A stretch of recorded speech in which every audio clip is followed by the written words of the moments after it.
Mm-mm. Mm-mm-mm. What's up? It's Friday.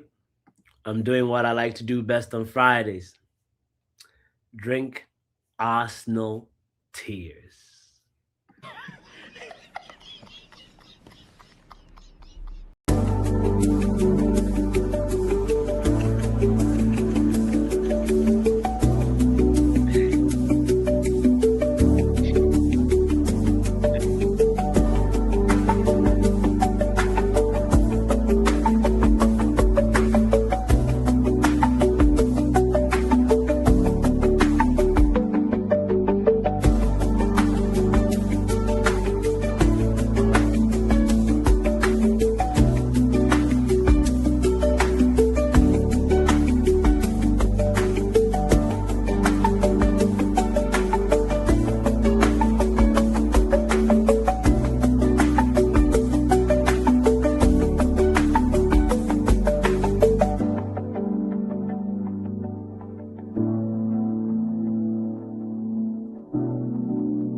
Wake up, wake up, wake up, wake up, wake up, wake up out of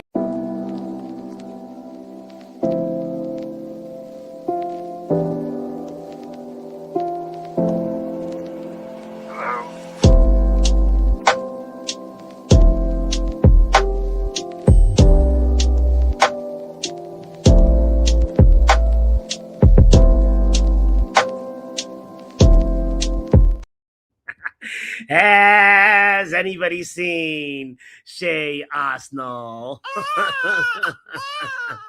Has anybody seen Lee Ghana? Has anybody seen Robert the Guna? Where is Mojo? Where's Mojo? I haven't seen him on this channel in a long time. Mojo, where are you? Michaela Tata, where are you? Oh boy, it is one thing that at least we can smile about going into this weekend, because yesterday, Arsenal, the Arsenal, they lost. They lost. Yeah. Yeah. Well, it wasn't like a loss because they drew, but it felt like a loss because of the significance of the draw. It was 1-1 for the record with Sunderland. And there's only one way to start this correctly. Assnal Fall, Assnal Fall, Assnal Fall, Assnal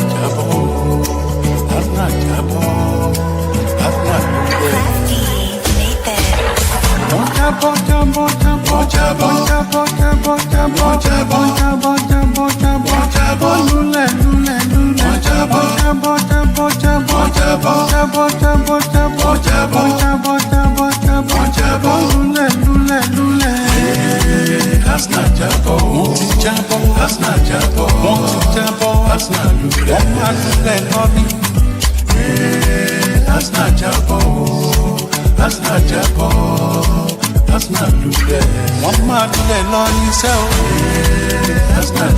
wọ́n ti jábọ́ wọ́n bá jábọ́ lọ́nà. wọ́n ti wù ó kiri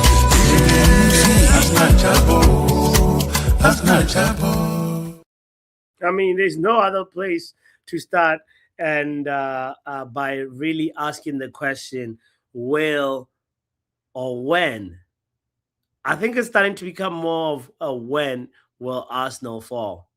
Because let's be real. If we just take a second, it's a Friday, we might as well just open up the league table and take a good look of where things are after match day 28. out of 38. No, 26 out of 38, pardon me. Let's go to the Premier League website. How about we look at the table from the Premier League website? Boom. Okay. Table. Let me share the screen so we can all see what I'm looking at. Shout out to you if you're just joining in. Thank you for being here on this lovely, lovely, lovely Friday. I hope that you are doing well and you are as excited as I am about the weekend, because the weekend is always good to unwind. I know it would have been nice to be watching Manchester United play this weekend, but alas, we gotta wait. And we can only take a second to wait and look at the Premier League table for a moment and look at how the difference between first and second is only 4 points. Hey. Absolutely Perfect. Sensational. Because we know damn well what that means, right? We should we spell it out for any Arsenal fan? My God. Make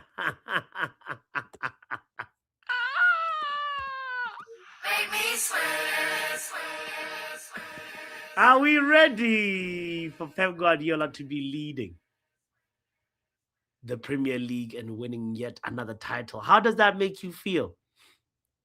Would you rather let Arsenal win the Premier League title?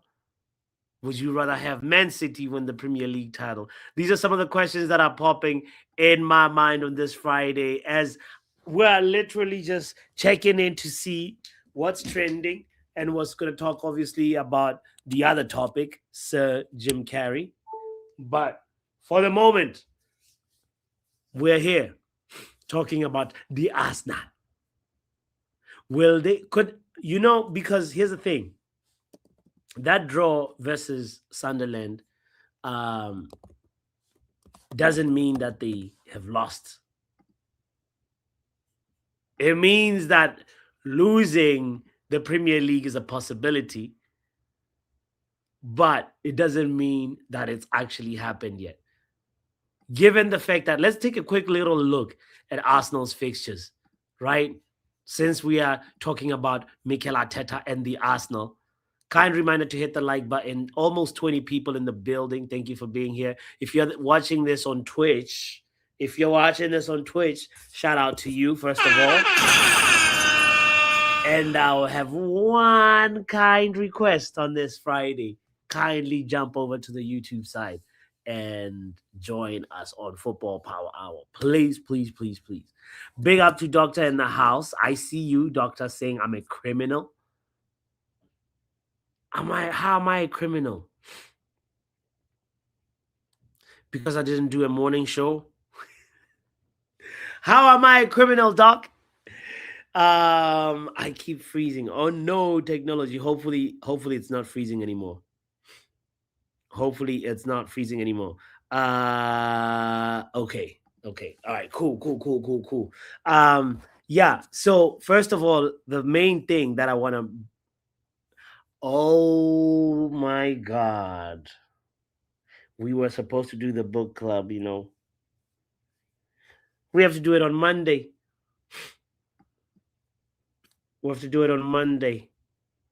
Yes, anybody that wants to participate in the book club, it's first a members thing, but we make it open to the public right after that. But we're reading Patrice Evra's I Love This Game, and we're actually almost at the end. We got like probably two this session and one more session, and then we're done with the book. So kindly join us on that. Or if you want to join in on the next book, it's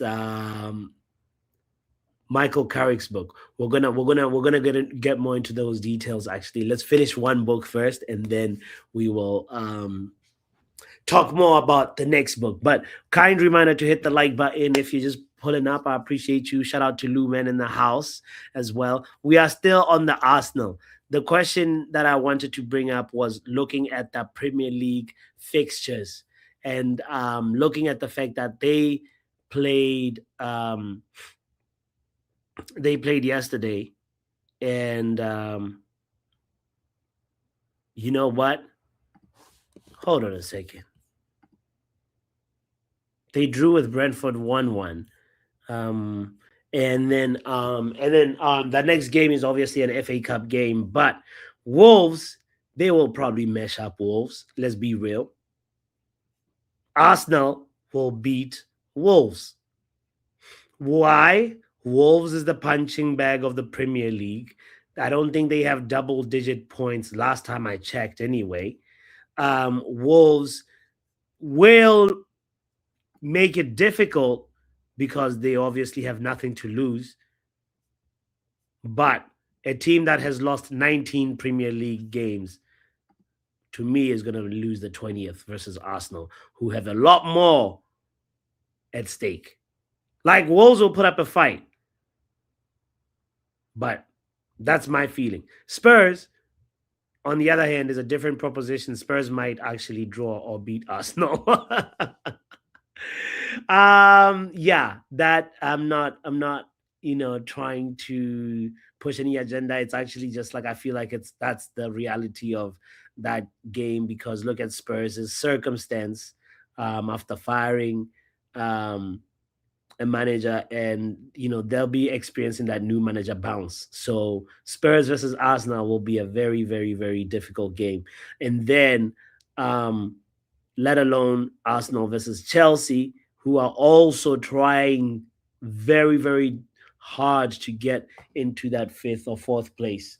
So they're breathing down our neck. And I'm looking forward at Aston Villa. But Chelsea's like right here. You know? Like, Aston Villa should be our target. We should only be focused on Aston Villa. Don't dream about anything else, if you want to manage your expectations. But for Arsenal's point of view, I think at the Emirates, they might just be it's going to be a tough one. It's a tough one to call that one. But I feel like Arsenal probably might win that one. And the game that they might lose or draw is Brighton, surprisingly. You know? I don't know. These are just my gut feelings. And based on obviously the circumstances that some of these teams are in, we know that Chelsea's in a good moment with the manager, right? That actually Chelsea is our mad brother. They have this ability to just like same WhatsApp group. Whatever we do, they do. Whatever they do, we kind of do. Like, we do remix versions of each other, from recruitment policy to ownership moves. It's weird. It's weird. Your owner embarrassing yourself. We'll get to that, by the way. But yeah, it's just a ridiculous like parallel that sometimes right now, Liam, I think Rosinha is like has four wins and one loss. No, one draw, if I'm not mistaken. Let's quickly look at it again. Yes, 4 wins and 1 draw. That's the form right there on the Premier League table for Chelsea. Looking exactly the same as Manchester United's. Interesting. Anyway, wrapping up on the point of Arsenal's next games, I said Everton, I think they'll beat Everton. They will also beat Bournemouth. So it's going to go down to the wire, is what I'm trying to assert here. I hope you understand what I am putting down. This Premier League table and Premier League race between Pep Guardiola and his protege is going to go down to the wire till the last day, potentially. Or specifically, Judgment Day for Mikel Arteta is April 18th at the Etihad. Mikel Arteta versus Pep Guardiola. in Pep Guardiola's living room?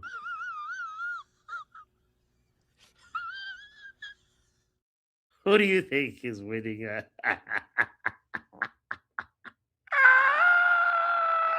Who do you think is winning that? You know, Tommy thinks otherwise. He says Arsenal will batter Spurs. That won't be difficult at all. Okay. Tommy does not believe in new manager bounce. This is not Thomas Franks' Spurs, by the way, Tommy, in case you may have forgotten. Luman says, I said what I strongly feel. Oh, okay. We might as well transition into this topic, Luman, because here's the thing. I will end this in a poll. Who will win the Premier League? Boom. I think that's the best way to settle this. Shout out to all the 17 people watching. Oh no, am I frozen again? I'm probably frozen. No. Let me change this. Hold on. I'd rather the this freeze on the Premier League table than my face as I make this poll. Okay, so boom.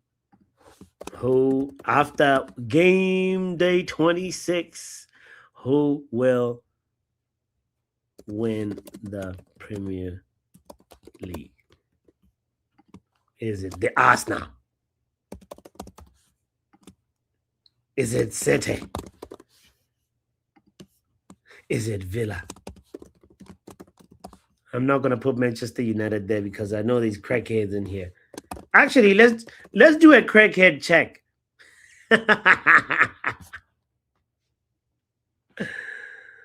Who is winning the Premier League this season, y'all?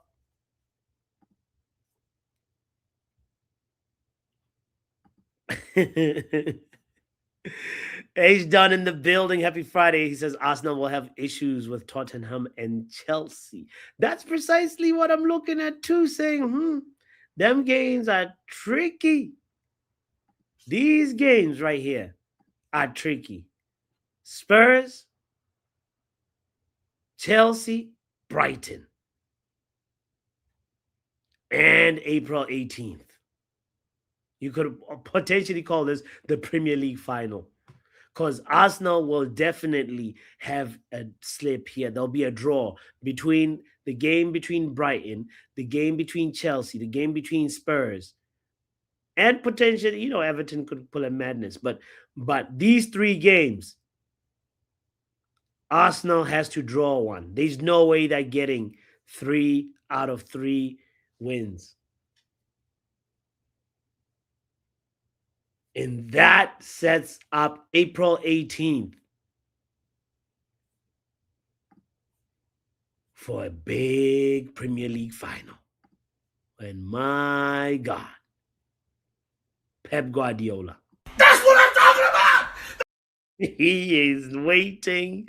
He is salivating. He cannot wait to play Mikel Arteta and show him again one more time. Another thing that puts this into perspective, by the way, is the fact that Man City's next 5 fixtures and Arsenal's next five fixtures. This is how they look, by the way. City next 5 fixtures. You can tell right now that they have an easier path. Man City will just face one top half team in their next 5 Premier League games. One. And that's Newcastle. While Arsenal will face 2 top 7 sides in the same period. We're talking Brentford, we're talking Chelsea.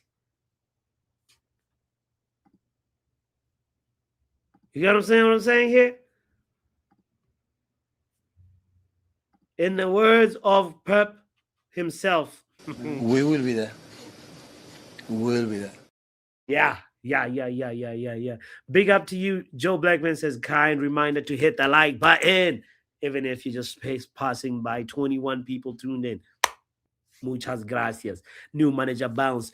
What, like when Ange went there and Frank went there? How many bounces do you need before it works? Says Tommy. First of all, is that Tommy? How come your guy has a lot of hair like that? How come your picture has a lot of hair? You know, Tommy, speaking of hair, did you see what the Manchester United women how they celebrated? I think that on 6 wins. Pardon me if I'm freezing, by the way. I think they're on 6 wins. Let me see. Let me show you. Where is that celebration? It was a little funny. I was like, okay. I guess they're in tune. That's how I look at it. But Elizabeth Turland and Maya Letessier, look at what they did. Boom. Celebration of cutting your hair. And they said, you know what? W. Golazo said, your move, United Strand.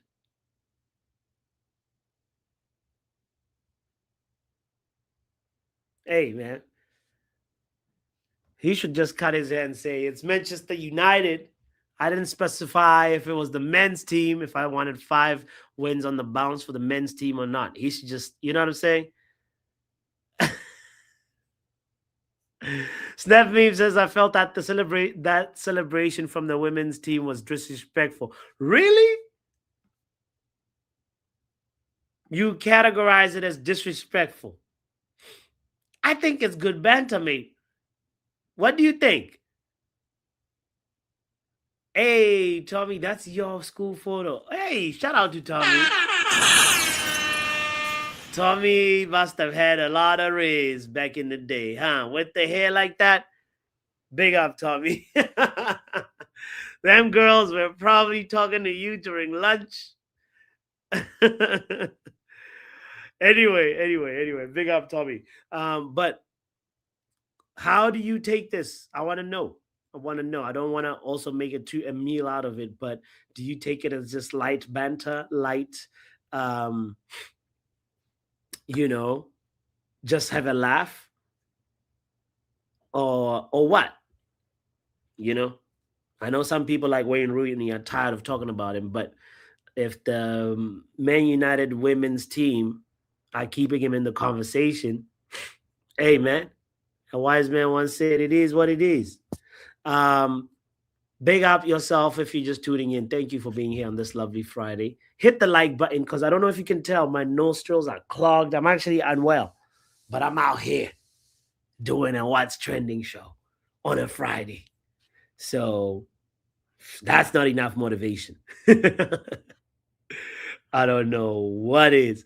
Doctor says at least they can win 5 in a row and are in the Champions League. Exactly.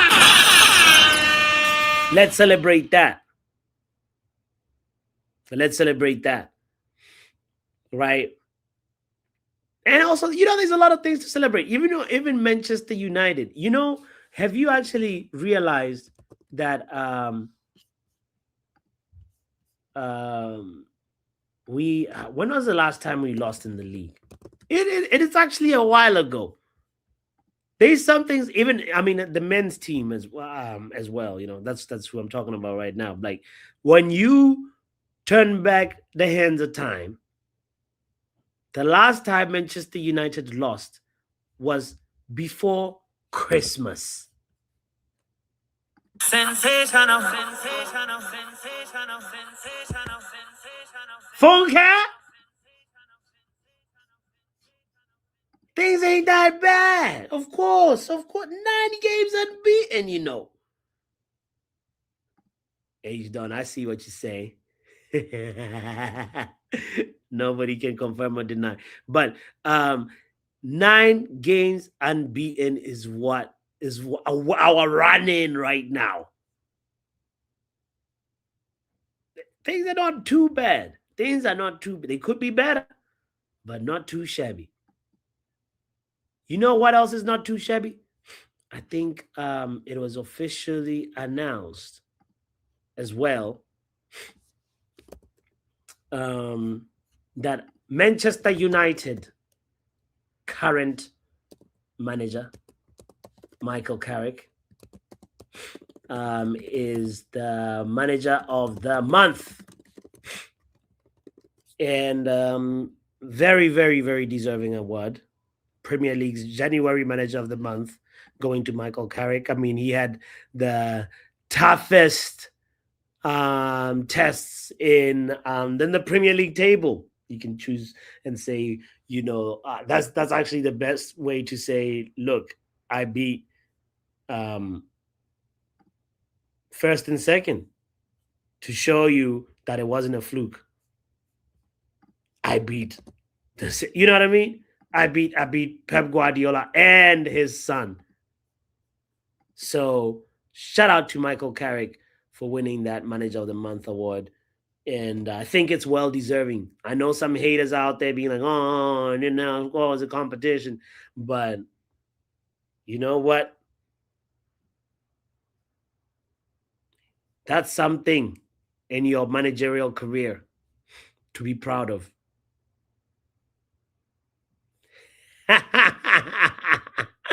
Snap meme with a reality bomb here saying, you know what? Who else got Manager of the Month? Ruben Amorim. And he got sacked.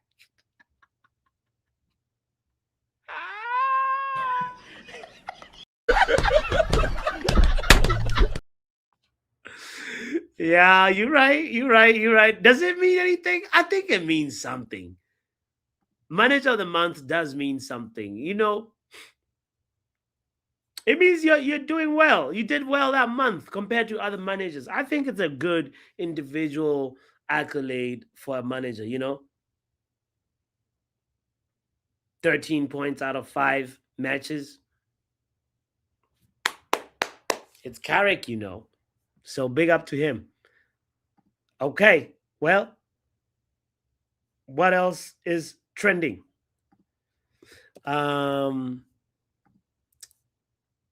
If we quickly look at also the fact that what's his name?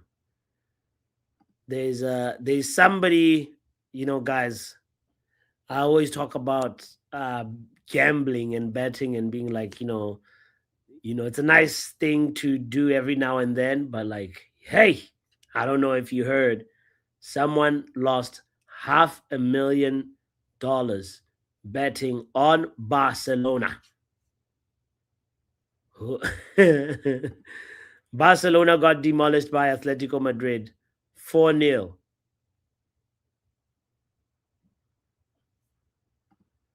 And yeah, I don't know a lot about betting, but I don't think this was a good move. It was, will Barcelona FC win on the 12th? And he bought yes for $512,000.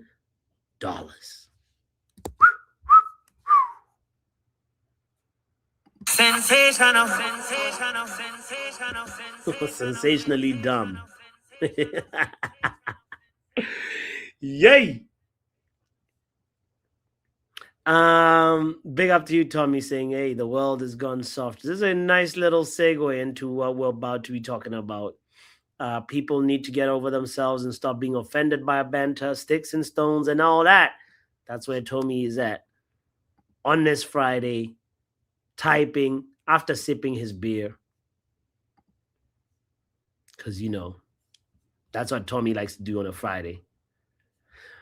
I don't even know where to begin with this conversation, but the main thing is this. Somebody mixed the medication for Sir Jim Carrey or Sir Jim Ratcliffe, and he was talking and forgot that he's being filmed, and basically said something along the lines of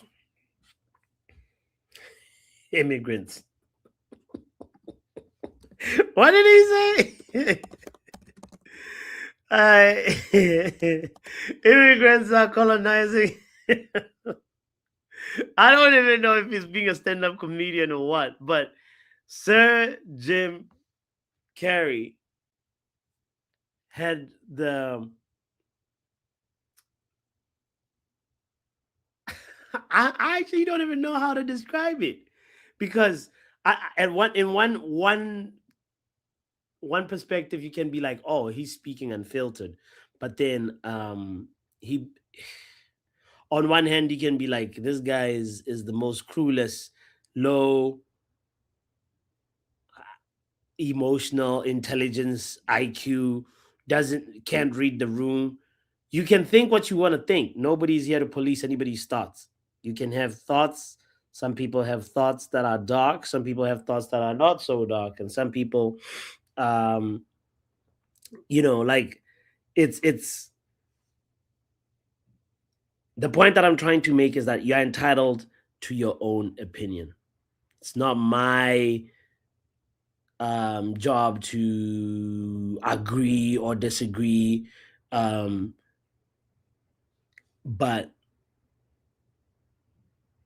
when you are a person in a position of power and a person of leadership, especially if you're a leader of a global organization, you're not just a regular Botswana puppy with an underground YouTube channel. You are a part owner of one of the biggest brands in the world. And you say what she said about immigrants.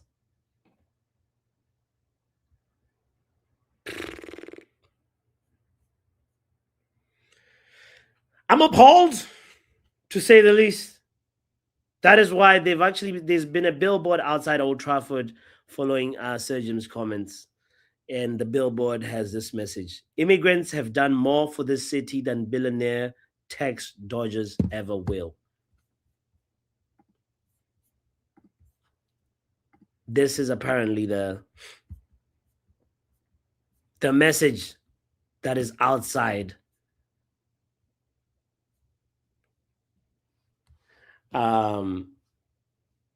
Old Trafford. But it's funny that I think Sir Jim Ratcliffe said these words, saying that I think he just what's the word? He said the word like colonize. He used the word colonize. I want to say his words verbatim so that, because this is a very sensitive topic, and I don't want to paraphrase his words, because quite frankly, they're not good words. Let's be real about it. The reason why he said that and then he apologized about it afterwards, that's the thing that makes me like, say, well, what you said at the beginning is really how you felt. Even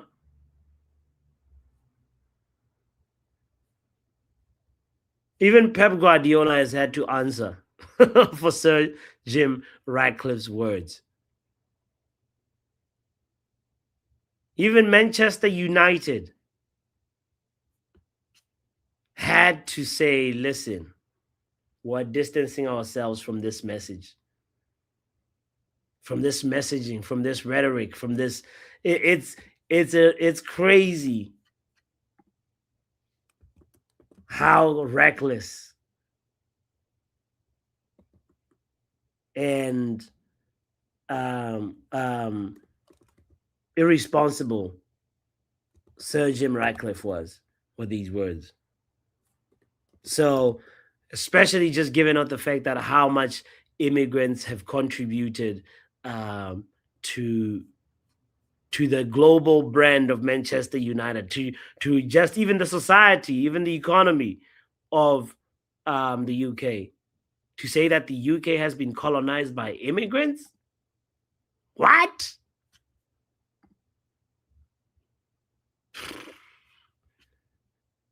And this is totally crap. What are you saying? What are you saying? What is he saying?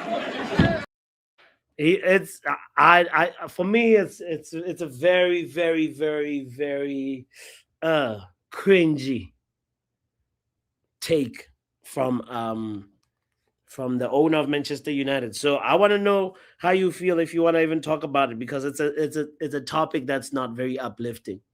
And I can totally understand if it's a Friday and we want to keep the vibes up, because these comments led to him giving an apology that also now apparently the FA is looking into an investigation on Sir Jim Ratcliffe's comments. It's a whole like division or chain reaction of divisions that we definitely did not need. When Michael Carrick is out here trying to build something positive, and we feel like we're finally going somewhere as a club, all we need is games. Right now, all we need is games, and we don't need an owner that's running his mouth, talking like he drank whiskey, and forgot who he really is. You know, he's like the drunk grandfather. Doctor says, cringy. I'm definitely offended. That apology was a non-apology. It's flat out racist. We Deserve Better says he's a billionaire using smoke and mirrors to protect his assets. It's lazy. Those that believe him aren't utilizing critical thinking. Decent people can see it for what it is. Right? How can you support that? Crazy. The ironic thing is obviously that he's talking about immigrants when he himself is an immigrant. Apparently he lives in Monaco. But anyway, Ricky is like,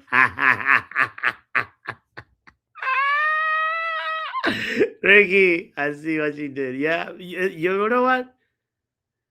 Yeah, no, I'm not trying to play it down. I'm not trying to play it down, Riri.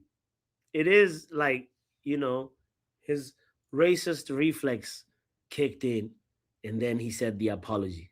Let's look at what the apology is. Let's look at the apology. Sir Jim Ratcliffe said these words after the fact. I'm sorry that my choice of language has offended some people in the UK and Europe. It is important to raise the issue of controlled and well-managed immigration that supports economic growth. Oh, now we're talking about immigration, not colonization. Interesting. My comments were made while answering questions about UK policy at the European Industry Summit in Antwerp. Why are they asking you? Because you're an expert? I have no idea. Where I was discussing the importance of economic growth, job skills, and manufacturing in the UK. My intention was to stress that governments must manage migration alongside investment in skills, industry, and jobs so that long-term prosperity is shared by everyone. It is critical that we maintain an open debate on the challenges facing the UK. Okay. While that may be true and valid for a conversation or debate, my brother, your words slipped out and you do not look good.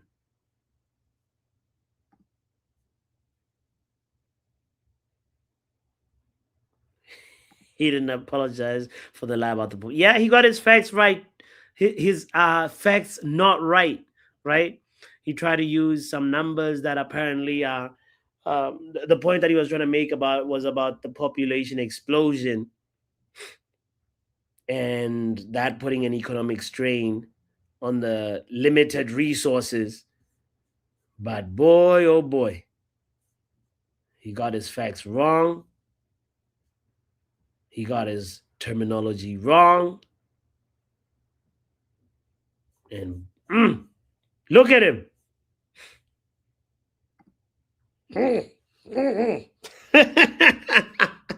Right? Imagine playing for some. Imagine Omar Barada. How does he feel? Isn't he an immigrant? I mean, Barada, come on now. Omar. He apologized for us getting offended. This guy don't care, man. This guy don't care.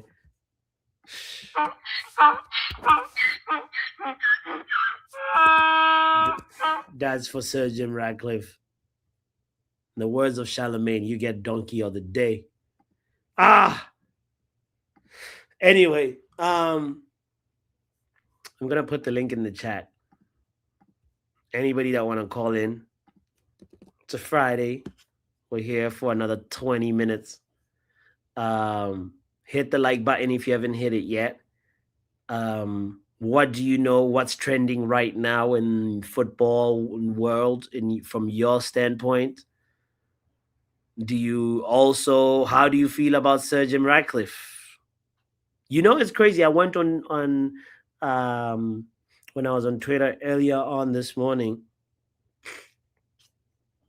One of the first things I saw was like a question about, do you stand with Sir Jim Ratcliffe? And so many people were saying, yes. I was like so surprised by how much some people sided with him. Like, okay, maybe I'm misreading something here. I tried to like listen to it. I haven't listened to the whole interview because I know about the dangers of like taking a sound bite or a snippet of something and not really understanding the context. But at the same time, those words were they didn't sit well. They didn't sit well. Even Pep Guardiola had to answer for. Like, I wonder, why are they asking Pep? Ratcliffe said, because after that, he make what exactly what I want to say, but it's all around the world, the problem that we have in all around all the countries. Like, we treat the immigrant people, so the people come from another country. That is a problem that our countries will have, and is a big problem, because the fact I am a Catalan and you are British, what influence we had when we were born with mom and dad, right? And we were born in there, and I think everybody want to have a better life. Every people want to have a perspective to have a better future for themselves, for the families, for the friends, or for whatever. And sometimes opportunities comes in the place where you were born, and the place that maybe you go. And today, before it was so difficult to travel, but today in 1 hour you can be in everywhere. So that's why the moment we start, the color of the skin or the place where you were born don't make a difference. The moment we start, and still we have a lot of work to do about that. So that doesn't make me feel, for the fact I was Catalan, I am better than you. No. Made me feel, my education when I was born, when I travel in Mexico, I live in Qatar, or live in Italy, or live in here in England, or live in Germany. And that is just benefit of my personality. I grew up, I met incredible, nice people traveling, and that is what it's about. But don't make me feel better just for the fact I was born in one place, different for the other one. And most of the people run away for their countries for the problems that are in their countries.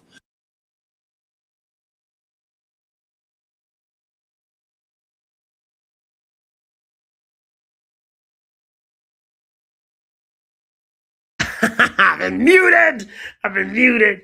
I was saying, interesting take there by Pep Guardiola, because I was expecting to hear what he actually was what he thought about what Sir Jim said, not what he thinks about immigration, and But anyway, let's talk to We Deserve Better first, and then Riri. Big up to We Deserve Better. Happy Friday. Hey, how are you, Botsy? I am good. I am well, all things considered. But Sir Jim Ratcliffe is trying to spoil my weekend. It's crazy, right? You know Yeah. what? I'm disgusted. I'm trying to keep my emotions intact because like, if somebody wants to be a knob, you know, and say disgusting things, I think you always try to meet it with just kind of intelligence. This is it's happening in every single country in the world. Not the immigration issue, but the billionaires not wanting to pay tax on their assets, and so they're using smoke and mirrors, and they're playing the immigration card, and they do it time and again. The media want their man. The media wanted Boris Johnson in, they got him in, and look how that turned out. So the media want Nigel Farage in, just like the media wanted Trump in, because the media are owned by, guess who? The billionaires. So the billionaires want to protect their assets because they bankrupt the country. There's no money anywhere. They're not paying taxes, they're seizing assets, and they're living abroad. And so the country needs to get their taxes from somewhere. And there are two options. You either tax the wealthy on their assets, or you tax the poor. And so what they've done is they've saturated the media with any small issue that an immigrant does and blown it up. And so people's minds have been completely programmed to believe that immigrants are the problem. And Jim Ratcliffe is just playing the same card because he wants to protect his assets, and he wants Farage in because that means 5 years more of him making more money. Yeah. Yeah.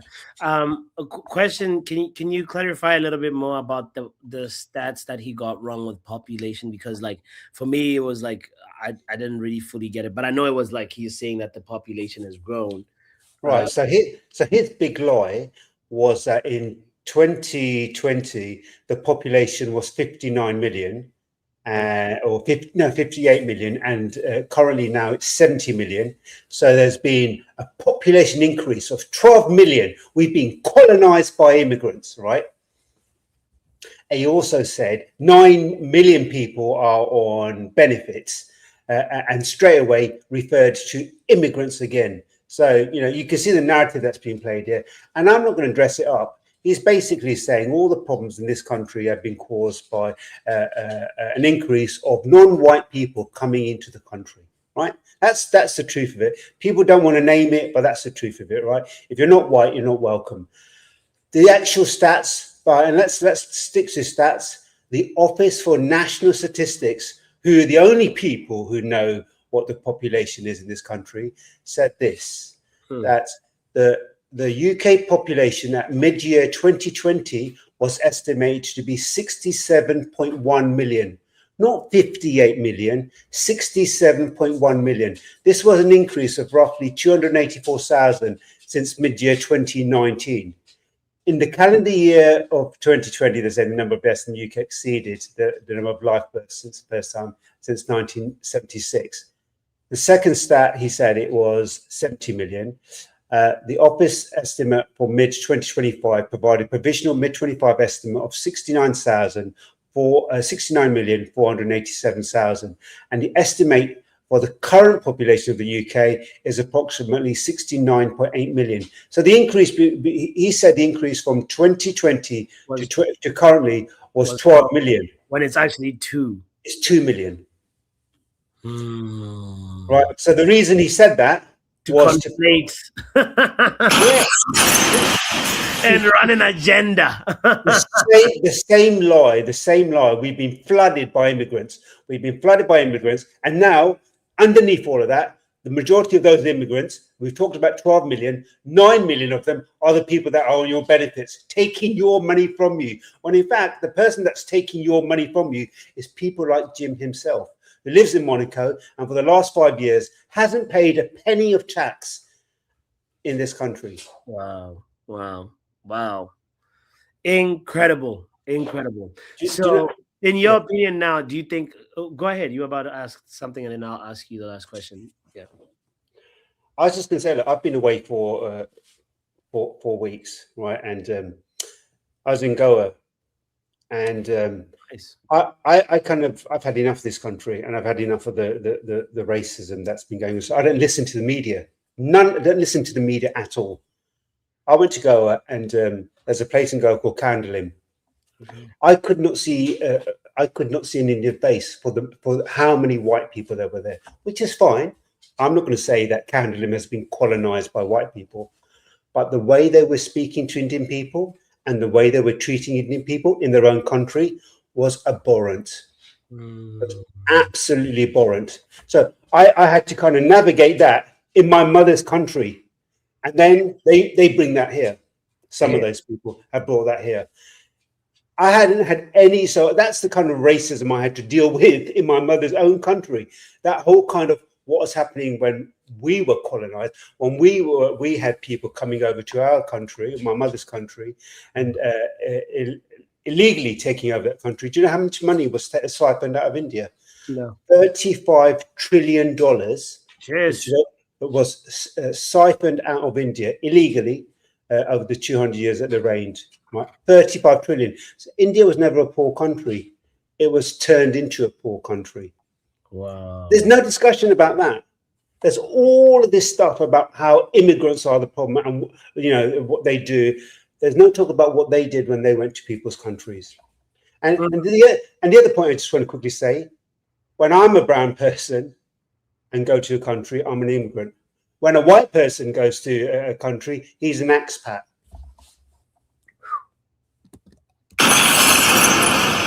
Well, let's transition to. I want to ask you about Arsenal's slip yesterday in the title hopes, like when they drew, I think with Brentford 1-0. What do you think about that? Do you think like Arsenal will fall? Why are we missing so quickly from this? What? Well, actually, so expatriate. So that they call them expatriates. Yeah. So so when white people are living abroad as immigrants, they're called expatriates. Patriot, that lovely word. When we come over to a white country, we're immigrants, and we're labelled with the most disgusting terms that are given us because we're treated as less than. In America, you can be called alien too, but it's another. Yeah.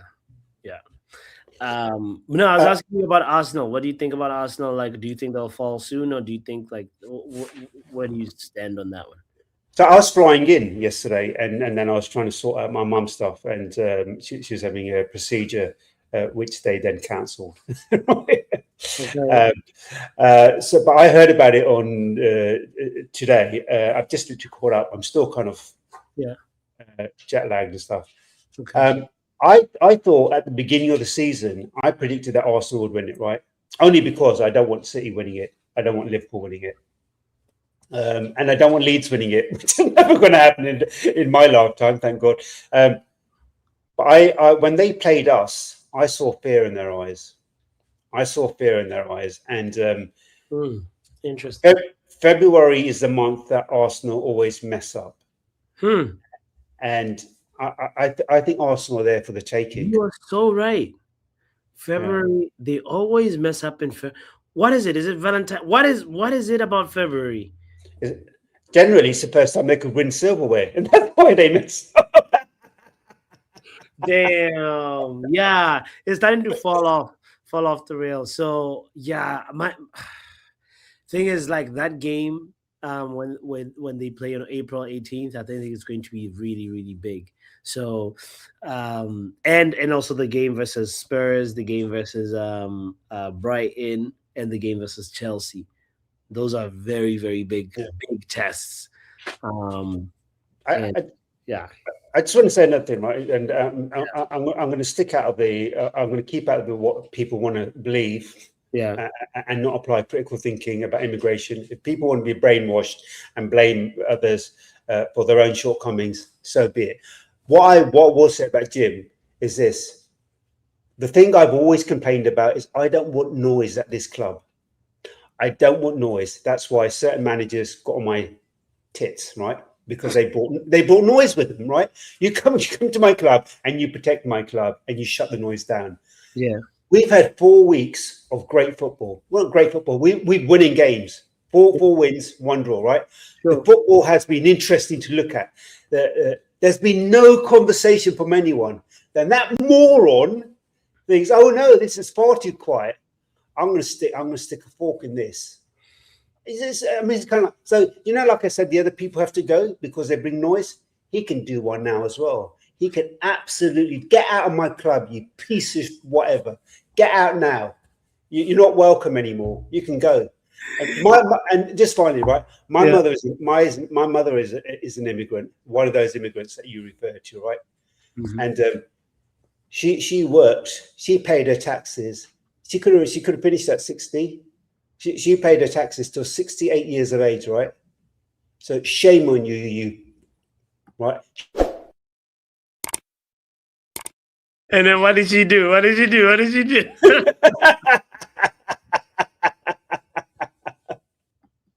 Big up, we deserve better. Oh man, yeah. Lots of very big points that we deserve better raised, honestly. But I wanted to get to Riri as well and say shout out to my sis Riri. What's going on with your Wi-Fi, bots? Is it you or is it me? It's me. It's my computer. I need to update it, and I've been postponing doing that. It might be me. No. My computer has It's been. you or me? I mean, maybe you as well, but I know that my computer needs some TLC I don't know what. this weekend. Take me out and bring me back in, maybe? I don't know. Okay. How about that? Let's try again. Whoops. Well, Hello? yeah, you back? Okay, yeah. I don't know if that was me or you. Yeah. No, you're here. All right. Let's talk. Tell me what's on your mind about this. So I find it very ironic that someone with that probably is a descendant of colonizers is stating that other people are colonizing. Yeah. And that's I've been saying for time since everybody was talking about this man buying into this club, I've been calling him a colonizer. And anybody can go back and watch all the shows that I've been on where he's concerned. I remember you using that word. Yeah, I remember. I also think he's part of the Epstein files, but we'll leave that there. It's Friday. Okay. So that's why I said we'll leave that there. Yes. We deserve better said something in the chat, and I'm of that ilk, and I'm of that understanding. And I know you know me, bots, and I am a person. If you show me who you are, that's who you are.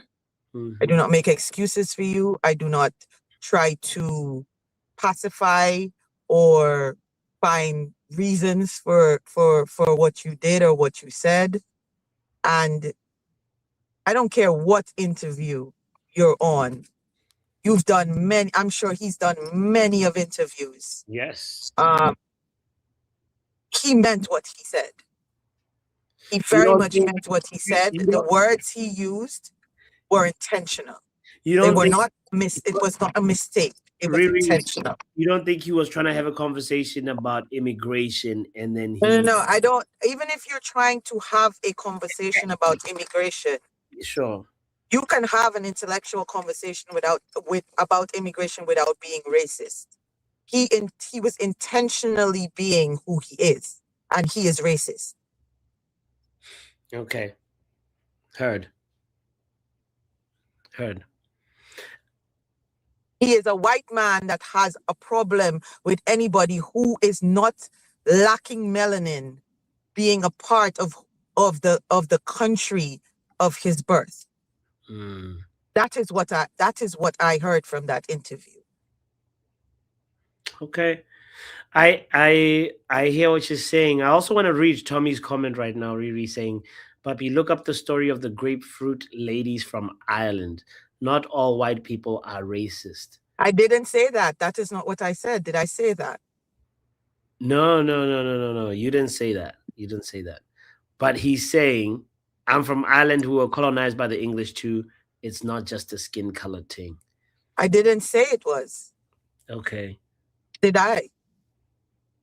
But if we're going to be honest, Mm.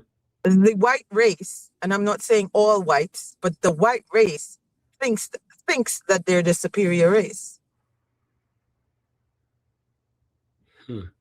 So, and I hear what Tommy is saying about the Irish, because Britain did what they did to everybody else, they did to the Irish.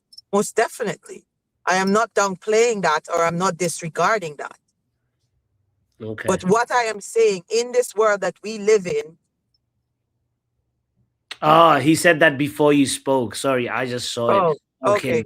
Okay. Thank you for clarifying, guys. Sorry. Nonetheless. Yeah, because if you know your history, you will know that what they did to the Irish was just as bad as what they did to every other country that they colonized. Got you. So for you as a Manchester United fan, how do you feel? Oh, I am really struggling with supporting this club anymore. I am struggling. I can honestly tell you, based on who he is and based on who the other people are, which I'm not going to even use that word because I like you and I like your stream. So I wouldn't get you blackballed or blacklisted for using that word. But yes, based on who he is and based on who our other owners are, I am struggling to support this organization anymore. All right. Based on who I am, and I know you know who I am. Yeah. I think I've bought my last jersey. Unless they are taken out of this organization, I probably will not watch the games, and I probably will not be supporting anything where they're concerned. Yeah. Riri. Nah, I want us to save a lot more of this conversation for backhand entertainment. I think most definitely. I know Joe is probably going to expunge on this and because this is a very big topic for Joe on his channel. He has been addressing this, and he's been highlighting this a lot on a lot of his shows. So I'm sure this will come in to play with that topic. Yes. But as for the other topic that you were discussing on the show today, Arsenal tend to climb up January, February. It's a known fact. Climb up or fall down? Climb up. Okay. Like where they tend to start either losing games or drawing games, and okay. I don't know what that is. Yeah. For me, I don't have the same hatred, or well, not hatred, because that's a word I don't tend to use, but I don't have the same dislike for Arsenal winning the league as I have for City winning the league. Because for me, it's like how I'm a Giants fan and I can't stand the Patriots because they're our neighbors. City for me is my neighbor, so I wouldn't want them to win. Arsenal. So you'd rather is like win the league. Arsenal is like San Francisco winning the Super Bowl as opposed to the Giants winning the Super Bowl. So in your terms, you'd rather have there is a rivalry, but it's not as strong as if the Patriots, yeah. Damn, really? That's crazy. I'm just saying that is my opinion. That's who I am. I don't live in, and I think I had this discussion with Joe. I don't live in England, so that's not that rivalry. The strike, like now, if you had said Liverpool, I'd say hell no, ever, never, ever. Okay. You know what I mean? Heard. Yeah. Now, big up, Riri. Big up, sis. As always, shout out to you. But yeah, hearing her saying that she'd rather let Arsenal win the league doesn't sit right with me either, you know.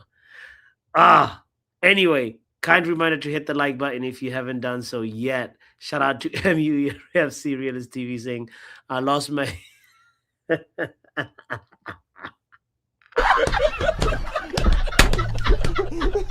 Shout the season, man. Shout out to Stephanie in the house. Vegeta, call in, bro. Call in. What are you waiting on? Let's go to man like Bali Tech in the building. Have no fear, ladies and gentlemen, cause Bali Tech is here. Here we go. Man like Bali Tech.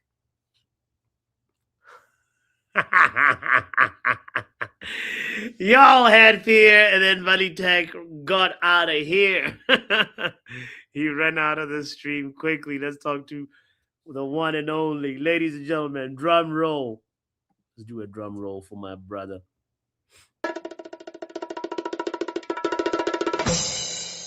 Coley in the building.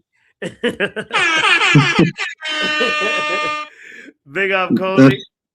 That drum roll is new, bro. I'm not used to that. That's you improvising now. It sounds so cheap. It's like a Congo, like. It's like if you got an African brother on your drums in an official setting and you ask him for a drum roll and man pulls out, they're like, but there's too much rhythm. What are you doing? Just stop. Yeah, that was good. Oh man, what you What you say? saying, man? You good? I'm good. I mean, I was enjoying Arsenal's slip up yesterday, and then Sir Jim popped up in my timeline today. So you know, it's like, Oh, you only just seen it today? yeah. I mean, I saw the comments about it a little bit yesterday, but I just got into it and delved in today because I just didn't have time yesterday. But yeah, now after unpacking it, I'm like, what? This guy is ridiculous, you know. Yeah. Let's save it for truth is truth, and let's save that topic for that. Let's keep it on the pitch. Let's keep it on the pitch. All right. What are you saying about the other topic? What's the other topic? Arteta, is he gonna crumble? I mean, it's what they usually do, isn't it? It's definitely what they usually do, and it's looking that way. What was it, like 3 weeks ago, they were 12 points clear? It was a matter of days ago, they were 6 points clear, so it's not looking good, bro. It's not looking good. This is crazy how it keeps on repeating itself, because I thought they had enough squad depth.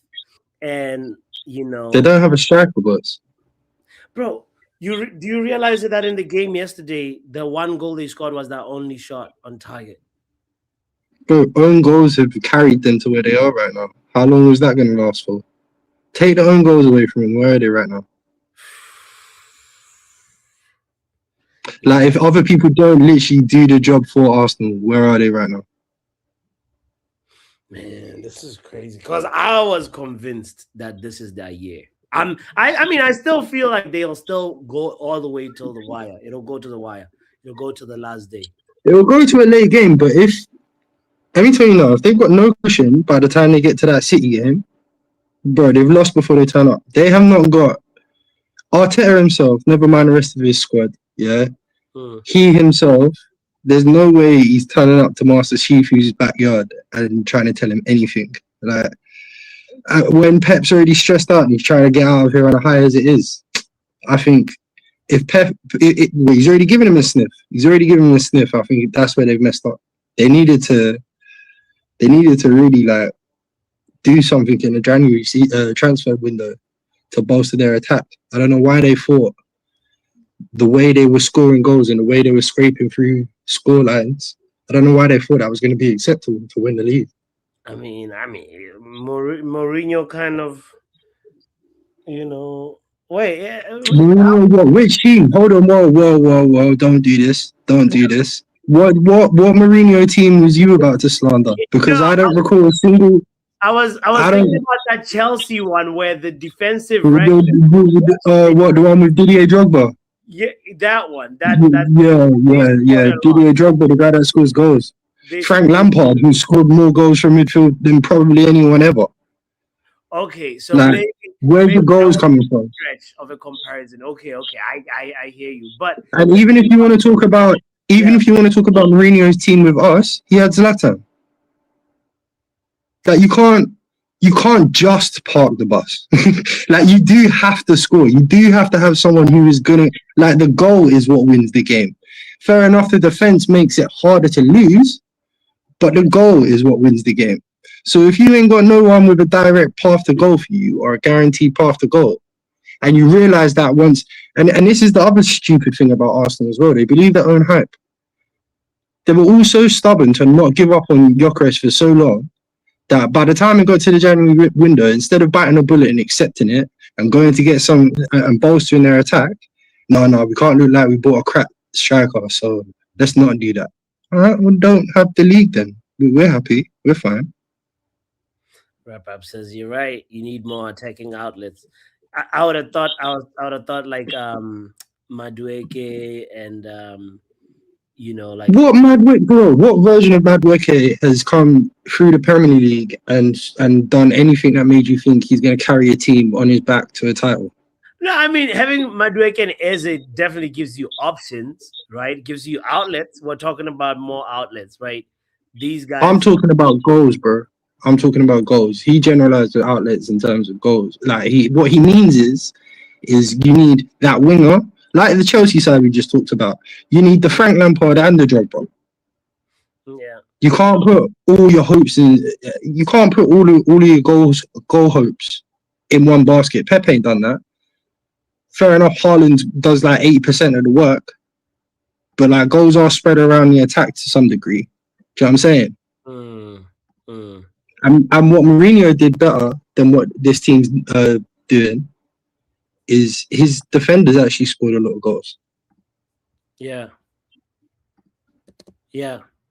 What's interesting about what Ricky is saying, I also feel the same way, that Eze was gonna tear things up, because I remember that game.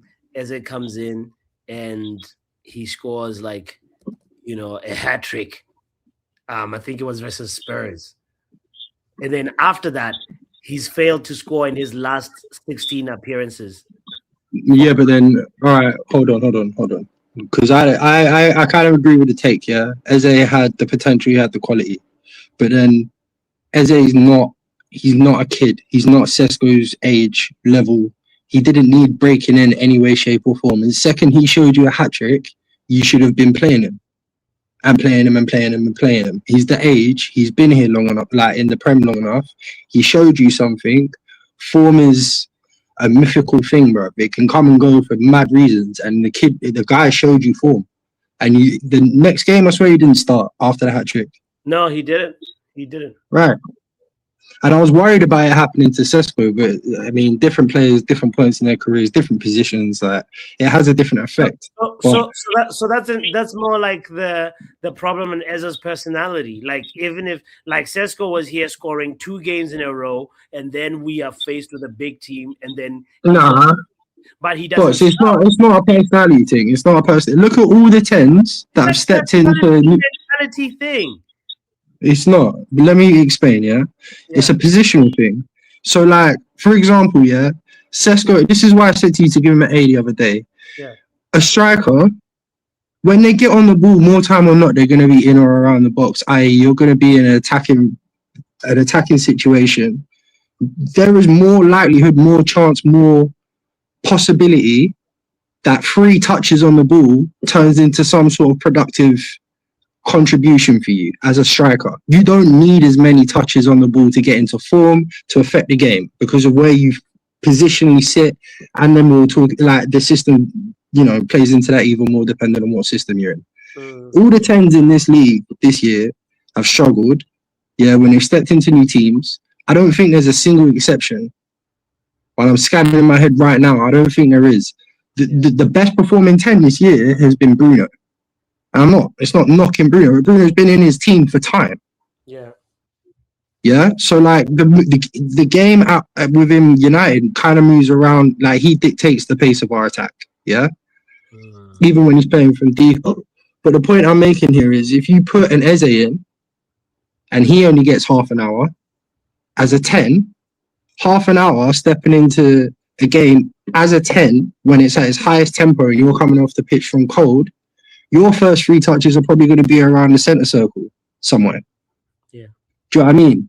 Yeah. You're going to be in a congested area when you first pick up the ball. So if you're not warm and your flow ain't there, you're going to get found out way quicker and you're going to look way shitter than a striker like Sesko, who's going to benefit from a cross coming in.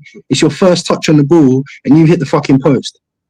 So you're going to look way better off one touch on average due to your position. That's just kind of how the game flows. Like it's the benefits and there's cons as well. But yeah, like in terms of him, in terms of Eze, in terms of the situation with Arsenal, it's just it goes to show like a lot of what them lot are riding is PR, bro.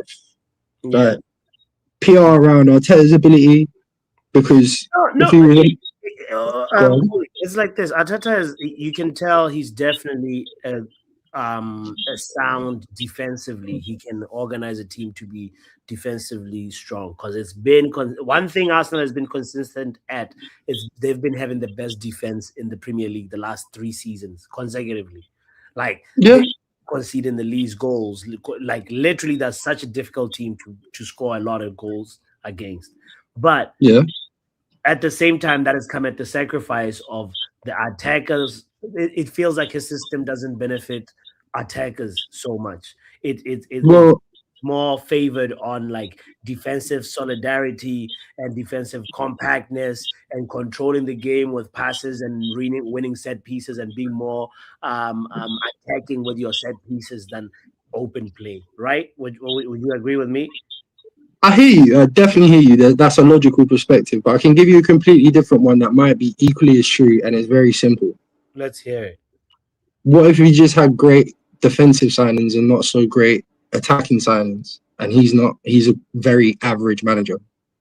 Because if I go and assemble a back 4 of whoever you want, right? I don't know, Saliba, one of the Arsenal defenders, throw one of our defenders in there, throw Cucurella in there, throw whoever you think the best right back is in there.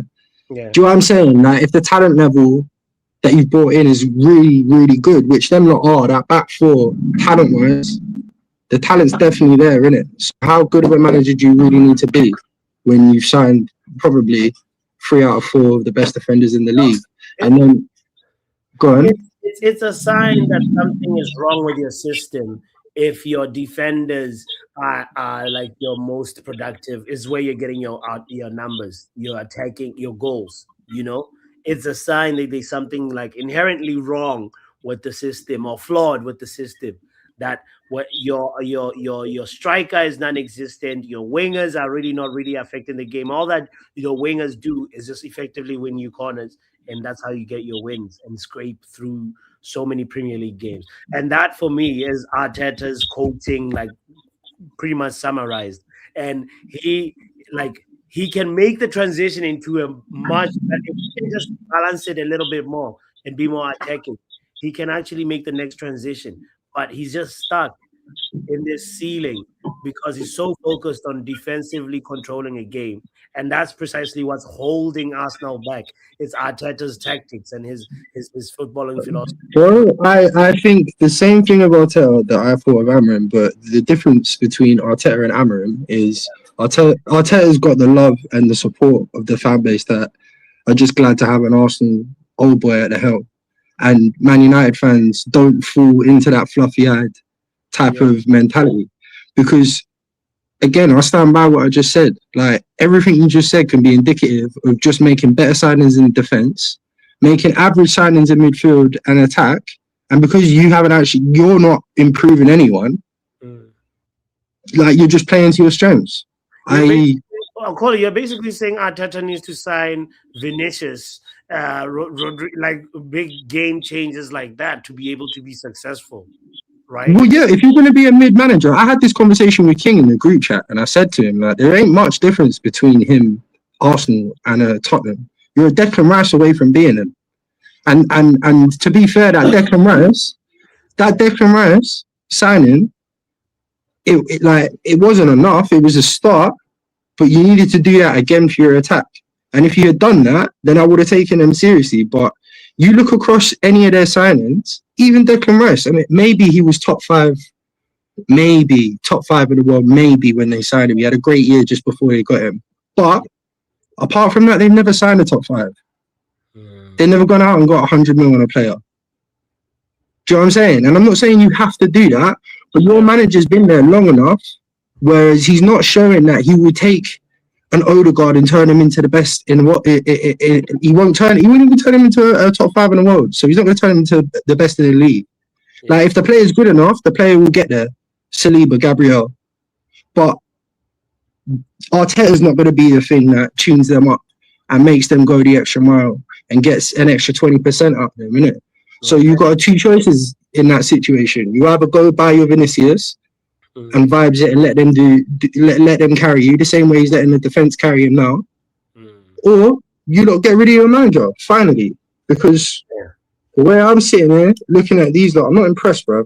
Like I'm not impressed. Even if they win it this year, I'm not impressed, bro. Last question. If they win, say, Carabao Cup and come second in the Premier League table, would that be? How would people look at Arteta's season? You look at them by all rights. You look at them like Crystal Palace, because that's what they've done. That's my last point. That's my last point. My last point, it's a fun little game. I want everyone in their own time to find a team comparatively in terms of trophies. Just look around the league, because really, it's sad how Arsenal, you're not allowed to talk to Leicester.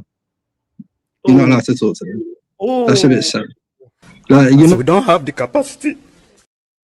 Say you don't have the capacity to talk to Leicester if you're an Arsenal fan. That's Coley's message to you. Wrap-up says Arteta has hit his ceiling. He has peaked. We can never see any more of anything better from Arteta. I wonder what Hey, how are Doc, you? good. How you doing, Doc? I'm all right. I'm gonna get this Jim thing out of the way right quick, just a minute, and then we'll move on. Because if I stay on this topic, every time I think about it, I get angry. You know, because my parents came to this country in the 80s. Yeah, and I've seen them work and pay taxes and do a lot of, not just them, but my dad's brother also came to UK. I have my dad's friends who moved to the UK. I have like family members all over the world. So you cannot tell me this bullshit and give that stupid apology, which is not an apology, and tell me not to be mad. And the people in the comments saying, "Oh, he said nothing bad," is not just here, but if you go on Instagram, "Oh, he never said anything bad," and why are people offended? And you can go to hell. What do you say to people that say there's freedom of speech in the UK? Oh yes, there's freedom of speech, and I also have the freedom to reply to you and say you can go to hell, and we can discuss this more on Joe's channel. Thank Truth you. is truth. And Well, also, freedom of speech means freedom of speech. Yes, and also, Okay. I'm a Ghanaian. If you know the history of Ghana, we were colonized by the British. And if you know, I grew up in Ghana, went to school in Ghana, and we had history class, and they taught us the Pan-Africanism. And I'm sure both you know about Pan-Africanism. So again, we will move over to Joe's channel because for the past 2 days. Yes. For the past 2 days, I've gone through the list of players who play for United and if you take out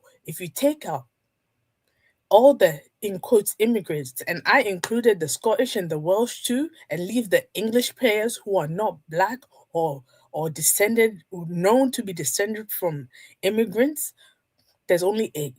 And even those 8, if we go far enough, we will find out their family is probably not from England. Okay. All right. Move on. Let's move on from this topic. Because It's making you heated. I can hear it. it's not just the English. Because I have truth is truth. Because Usa, Doctor. Usa, breathe in. Usa. Because this morning I had a discussion with my sister, and she was at some point she was like, you know what, we're gonna stop talking about this because you need to breathe. I said, I do need to breathe. Okay. Let's get to the Arsenal. Let's get to the Arsenal. Yes, I told you a few weeks ago. Sometimes maybe good, sometimes maybe shit. Yeah, basically that is Arsenal. Sometimes maybe good, sometimes maybe shit. Anyway. A few weeks ago, I remember you telling us arguing about. I was saying Arsenal is will going win the league all the way. Yeah, and I said still think they can. The likelihood is going. It's slimmer, but they can. I told you. You don't think that going to drop points? Arteta, last time Man City and Arsenal played, Man City had the lowest percentage of ball possession that Pep Guardiola has ever had in the You think Pep Guardiola does? Listen.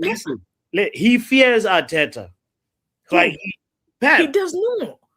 He can sit back and let Arteta have the ball and say, oh, since when do you know Pep Guardiola to do that? Usually he's the more imposing one and saying, I want the ball, I dictate the game. Since when does Pep Guardiola have a low block and play and let Arteta? Like, that is really weird. I guarantee you. We're in February. I guarantee you, these players, now that the City players, now that they see that now that there's 4 points, that's one win and a draw. All City has to do is 2 wins. That's it. And hope that Arsenal draws the next 2 games. And even Arsenal and City are still going to play against each other. I think Arsenal still needs to play against Liverpool, no? Arsenal, no, they don't need to play. No, wait. I've opened it. So Arsenal has Wolves on Tuesday. That's game week 31. So they are even playing a game earlier because of game week 31 is played the weekend of the Carabao Cup. So they had to pull it forward, and they're still gonna pull City's game forward. They haven't just put a date, but still. Anyway, then they have Spurs. Spurs has a new manager, by the way. It's Igor somebody. I have no idea who that is. But they have Chelsea, Brighton, Everton. Yeah. That's the next 5 games for Arsenal. Joe, I will not still win the league. Well, United can, but I don't know. Let me see what the poll says. Guys, if you haven't participated in this poll, 23 people have voted who will win the Premier League. I'm not twerking for City, though. I'm not.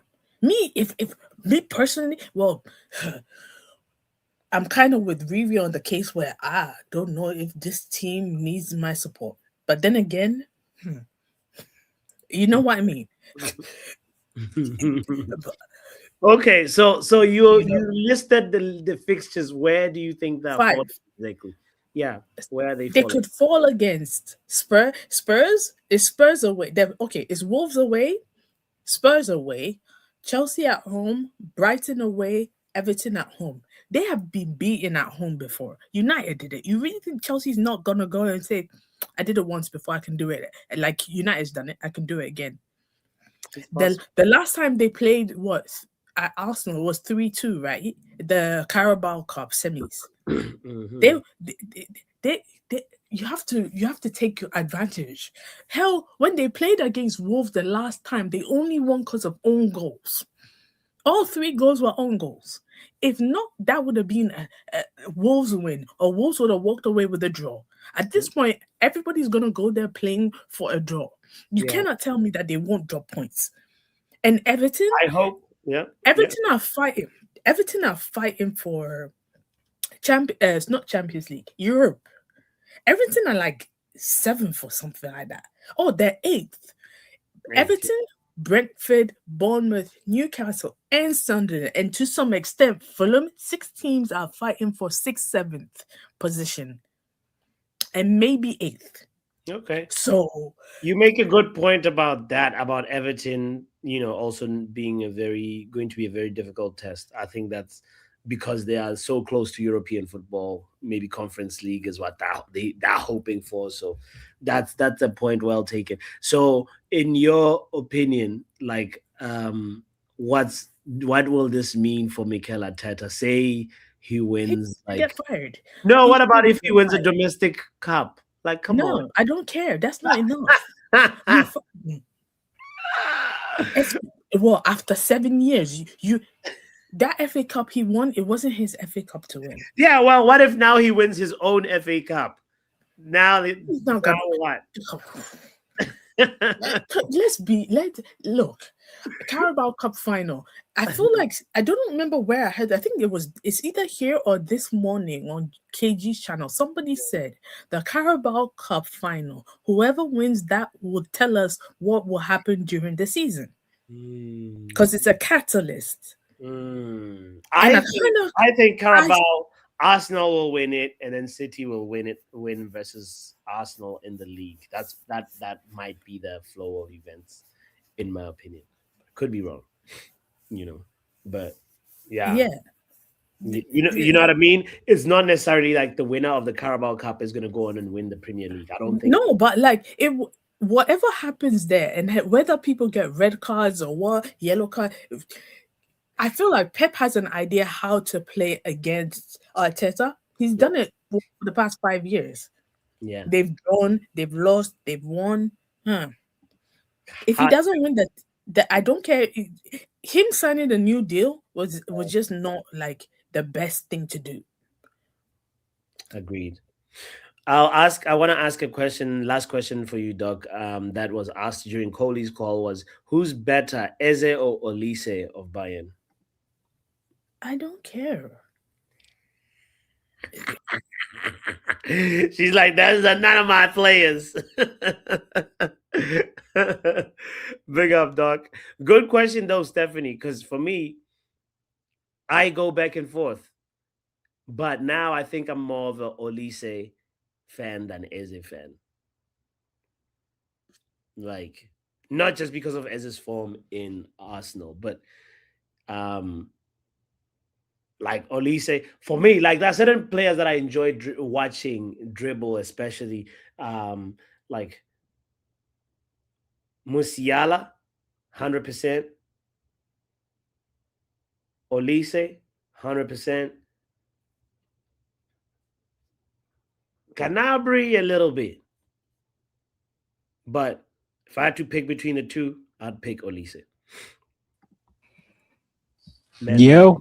In the building. Happening, bro. Well, first of all, can you hear me properly? Sometimes my sound. Loud and clear, sir. Loud and clear. How you doing? I'm okay, bro. I'm okay. Been chilling in the back, listening to people talk. Yeah. The first question, that question you asked is so it's so easy, bro. Olise. I don't even have to think about it, bro. He's the superior player. Yes. Yeah, you think he's levels. He's far better, bro. They're not in the same stratosphere, bro. Okay. If you had to pick this summer, Musiala or Olise, who are you picking? They don't play the same position, if I'm not mistaken. Does Olise play on the left? Because okay, let's see. Musiala I've seen play. Okay, let's see. Because that's the other thing. You're trying to compare people who don't play in the same position, right? No, I think here's the thing. I think Musiala plays a few positions. He can play left mid, left wing, attacking mid, and central mid. And then Olise, on the other hand, let's see. Olise plays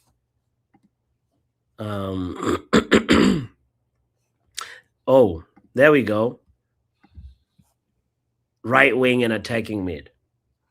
So if they have a shared position, it's in the middle. But Olise is more on the right, Musiala is more on the left. Then I'm taking Musiala, bro. We need a left wing. For balance, we need a left wing, bro. Yeah. It'll be nice to choose between Dogu and Musiala, Yeah, because like on the other hand, Olise and Mbwems is not a bad option, but we need balance, bro. Because I feel like Cunha does his best role in the middle or like when he's Yeah. free roaming. I don't know. But This, anyway, bro. this is a Bruno replacements topic. Let's come back to today. Let's not talk about Mr. Fernandes, okay? It's Okay. too early, bro. Not talk about Fernandes. What's wrong with you, bro? I'm not trying to replace Fernandes yet. Okay, what are you saying? What are you saying about Uh Jim okay, Carrick let's speed run through or the Arsenal, wherever you want to go? no, let's speed. I want to talk about Jim because I don't know if I'll catch Truth is Truth live. If Okay. I don't know when Joe is planning to do that, but I I'm not I really think in 10 p.m. the sense UK. that, I bro. think, Huh? yeah, I think he's trying to do Sorry? it at 10 p.m. UK, but you'll see. Just you'll see it on the channel. Hit the notification bell. You gonna go If ahead. I'm still up because I'm entertaining guests tomorrow, so Noted. yeah. Noted. So with the Sir Jim thing, bro, you know what caught me because I was supposed to do a show with Timber today, and we Mhm. were gonna speak about it, and I did research like you did. This guy, bro, he's such a crackhead. His words verbatim is, "I am sorry that my choice of language has offended some people." He's not sorry about what he said. He's sorry that his choice of words offended people. Brother, this guy. So, in other words, he meant what he said. We don't have to read in between the lines. He knew what he said, he meant what he said, and Yep. he's sorry that you are offended about what he said. Precisely. That's crazy to me, bro. And to use the word colonize, brother. But are you close to Google, bro? I am close to Google. Just Google how many countries speak English, bro. I'm Okay. just curious, bro. how many countries speak English? Just Oh wow. As that main language or as that first language. Let's just say how many countries speak. how many countries speak English, bro? Boom. Approximately 88 countries and territories. That's crazy, bro. And how big is England? How did that happen, bro? Because of this We word we live in Southern Africa, bro. colonization. Could it be? I Maybe, bro. don't know. Bro, Maybe. you know what's crazy, bro?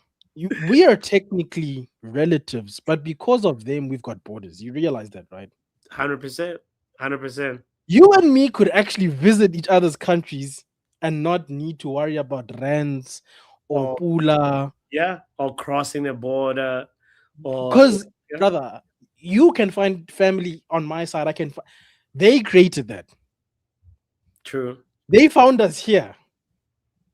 They true. took our minerals. Hey, but colonizers, right? That's the word he wants to use, bro. I say, brother, you know there's something called the British Commonwealth. This guy.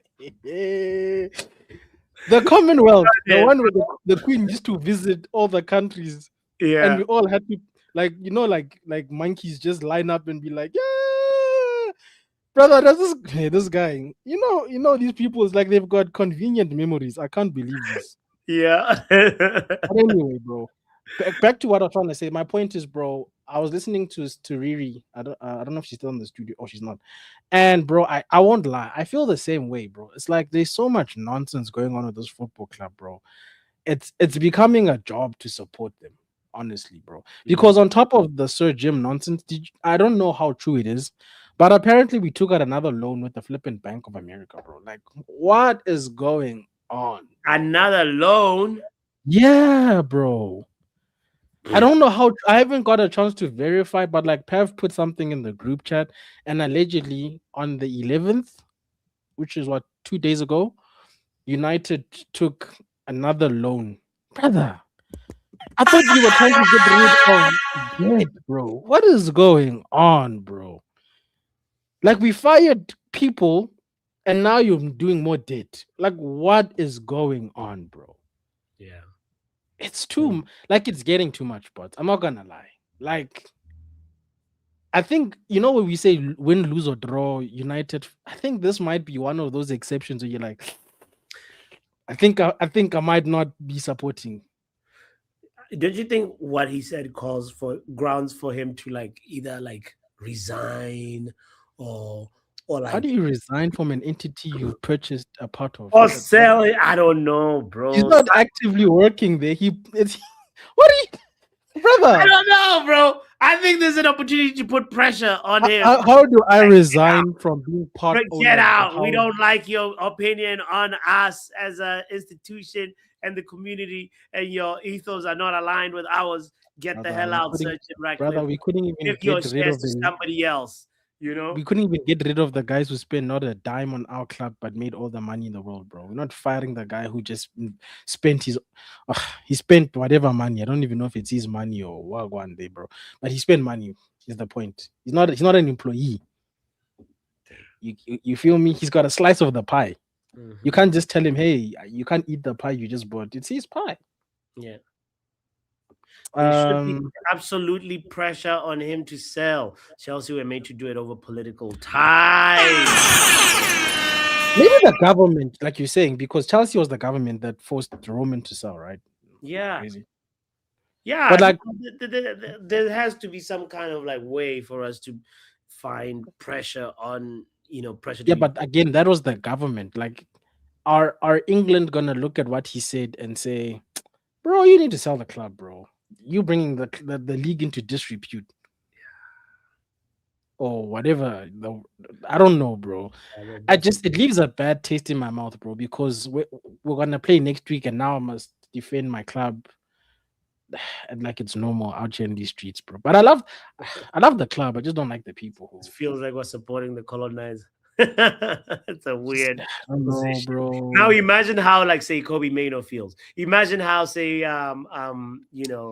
like anybody that is employed that's an immigrant and is currently an employee or staff of Manchester United. Bro, I don't know, man. It leaves a Put the Manchester into Manchester feels kind of different now, don't it? I would have rather been rich and continued feeling Qatari, honestly. It was good. It was good to feel Qatari for a second. I miss those days when I could wake up and say, today I feel Qatari.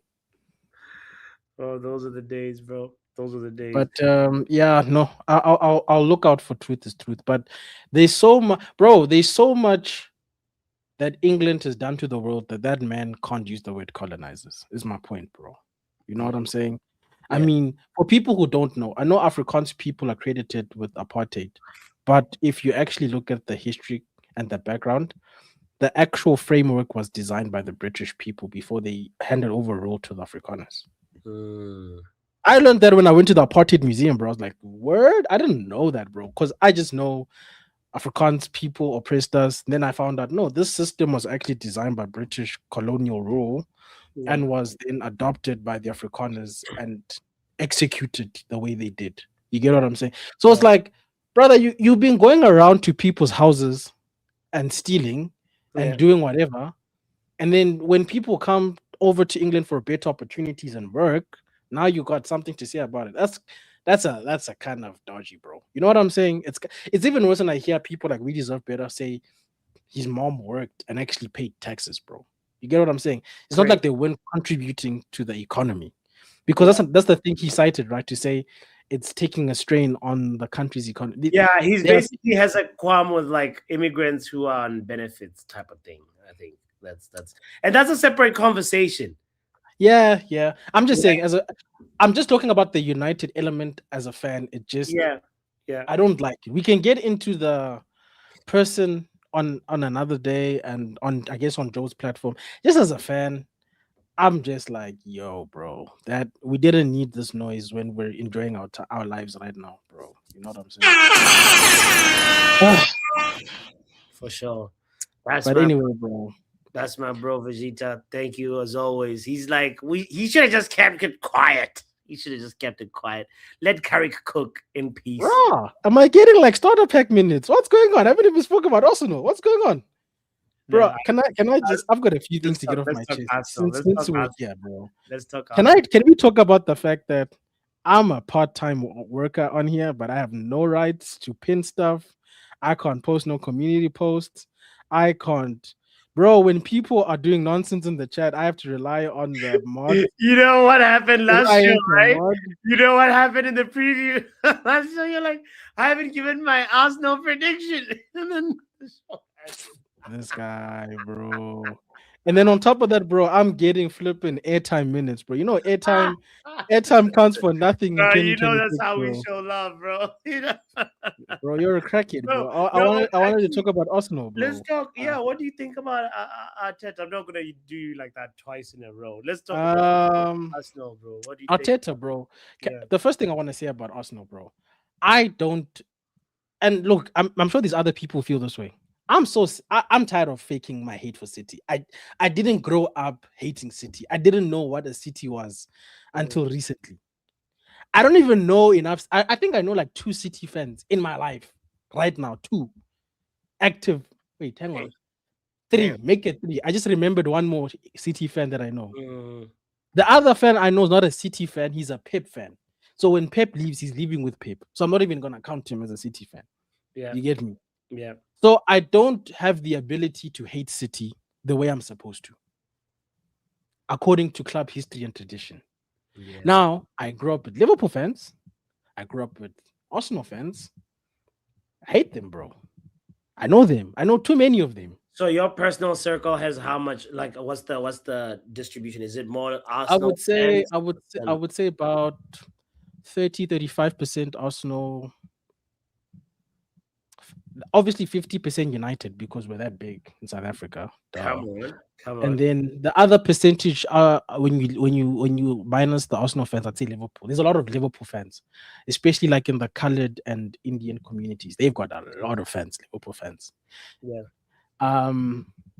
But like City, I don't care. I'm not going to fake it. I feel like the City rivalry matters more to the people who live there. Because when I watch like the documentaries or the build-ups to the United Derby, I see couples, bro, who have like half red sheets, half blue sheets. Yeah. I'm just like, yeah. So that's why I'm like, it doesn't hurt me when City wins. And I can always laugh at them with the whole 115 thing and say, look, if it wasn't for the oil, which I was crying for with the Qataris, you wouldn't be who you are. The only difference is I've got the history to back it up. Yes. You get me? Jedi is about your use of the word colored, by the way. In the South African country culture context, colored is a people. They're their own people group with their own history, with their own traditions. So it's not a taboo word in South Africa. Just for context. I'm sure you guys saw what happened to Tyler when she went to America. Everybody was shocked. Colored people are a thing. We've got Cape Coloreds. We've got.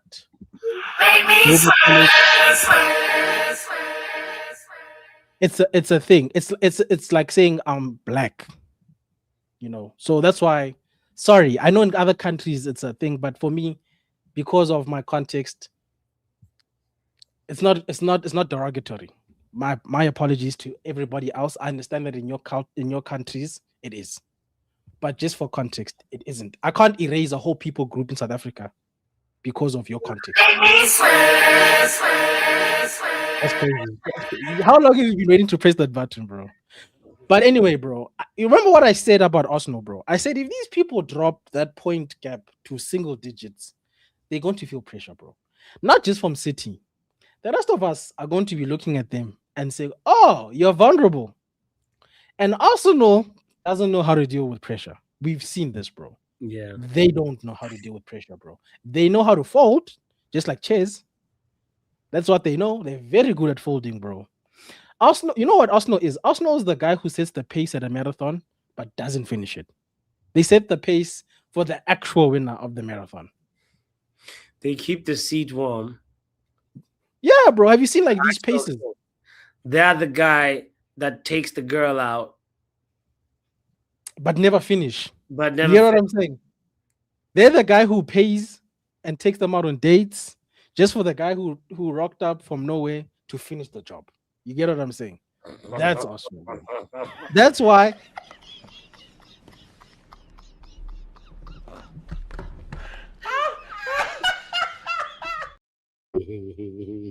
I'm gonna finish. Okay, I'm gonna finish. But that's why I always say I can never be afraid of an asna. Okay, and that's why I taught people what I call the united prayer. Okay, the united prayer. Whenever you get scared of an asna, you say the united prayer, which is I can never be afraid of an asna in the name of Sir Bobby, Sir Alex, and Sir Kino the Great. Okay, you say it in those names. You say Amen. The fear disappears because you are reminded of the rich history and tradition that is Manchester United. You can never be afraid of a bridesmaid when you are always remember their own legend said the same United you always laugh at went to 5 finals and they won how many? Exactly. That's who we are. We are different. So Arsenal's gonna bottle this, bro, and I'm gonna be happy. Them dead, them dead, them dead, them dead, them dead. All right, that's what he said. That's what he said. Arsenal is gonna bottle this. What do you say? Kindly leave your opinion in the comments. I realize I have to step out and figure out if we're doing happy hour today or tomorrow. I basically wanted to do it in half an hour, so yeah, we might have to do one of those like bingo type happy hours. But yeah, just give me a couple of minutes to assess because we somehow got into a very long show because the show was so interesting and so free flowing. Thank you to everybody that called in, everybody that commented and kept the conversation going in the chat, and certainly everyone that hit the like button. There was a poll that was put out.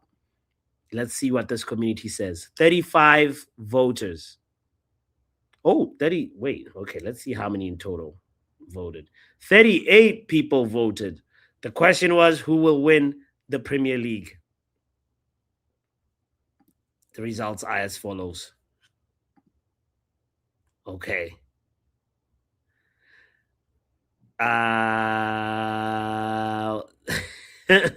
Okay, we can do one tomorrow. Doctor has to go to work. Yes, I think we should do one tomorrow. We should do happy hour tomorrow. It'll just be during my dinner break. But anyway, thank you.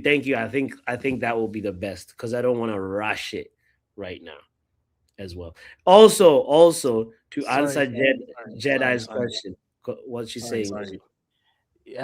Doctor actually was referring to the truth is truth because yeah, she's I think what she's implying is let's do happy hour today so that we can do it tomorrow for truth is truth and have that extended conversation. Okay.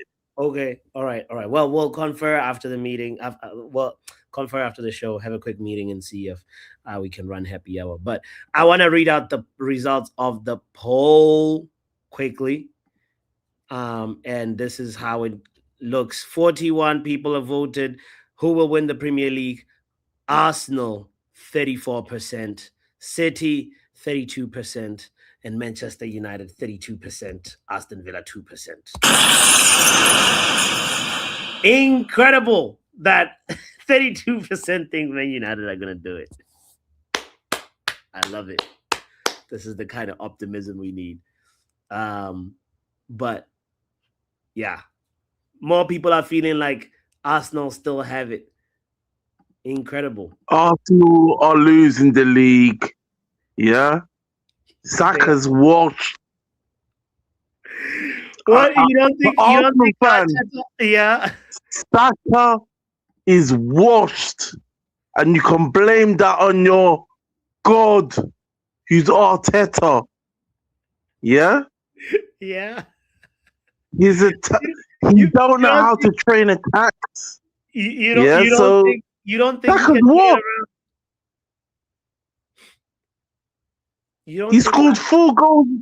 He scored 4 goals in 18 months. Like, he's dead, man. He's dead food. You've overplayed him since he was young. He's lost his he's playing injured. He's washed. And even if Arsenal win, I think Coley said it. Even if Arsenal win, yeah, I don't care because they're not going to dominate. You can't dominate with the brand of football that they play. It's not sustainable. It's horrendous. It stinks. That's haram. Yeah. So do you think It's haram. Yeah, it's haram. What do you think the Arsenal board should do? Wrap up. Keep Arteta, man. I was waiting for Keep Arteta.